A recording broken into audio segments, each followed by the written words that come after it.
ఒక సమస్యపై ఒకరోజు 2 రోజులు మహా అంటే ఓ 4 రోజులు ఆందోళన చేస్తేనే అలసిపోతాం. అలాంటిది ఒక మహిళ 14 ఏళ్ల పాటు నిరాహార దీక్ష చేస్తుండడం ఆమె ఉద్యమ స్ఫూర్తికి నిదర్శనమని చెప్పొచ్చు. 2000 సంవత్సరం నవంబర్లో అస్సాం రైఫిల్స్ దళాలు ఇంపాల్ ఎయిర్పోర్టు వద్ద జరిపిన కాల్పుల్లో 10 మంది పౌరులు మృతి చెందారు. దీనికి నిరసనగా సాయుధ దళాల ప్రత్యేక హక్కుల చట్టం ఉపసంహరించుకోవాలని పౌర హక్కుల నేత ఈరోం షర్మిల నిరాహార దీక్ష చేపట్టారు.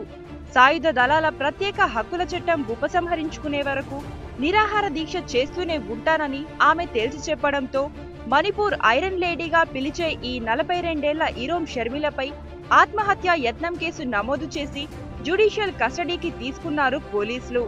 అప్పటి నుంచి ఆమెను ప్రభుత్వ ఆస్పత్రికి తరలించి ముక్కు ద్వారా ద్రవ ఆహారాన్ని అందజేస్తున్నారు. ఆస్పత్రి ప్రత్యేక వార్డులో ఉంచి ఆమె ఉంటున్న గదినే సబ్ జైలుగా మార్చారు. అయితే సెక్షన్ 309 కింద ఆమెపై మోపిన ఆత్మహత్య యత్నం ఆరోపణలు ప్రాసిక్యూషన్ నిరూపించలేకపోయిందని కోర్టు స్పష్టం చేసింది. దీంతో బుధవారం ఆమెకు నిర్బంధం నుంచి విముక్తి లభించింది. ఇదిలా ఉండగా విడుదలై 2 రోజులు కూడా కాలేదు.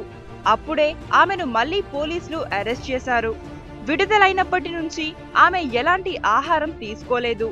వైద్య బృందం ఆమెకు చికిత్స చేయాలని చూసినా ఆమె సహకరించకపోవడంతో మళ్లీ పోలీసులు ఆమెను దీక్షా శిబిరం నుంచి బలవంతంగా తరలించారు.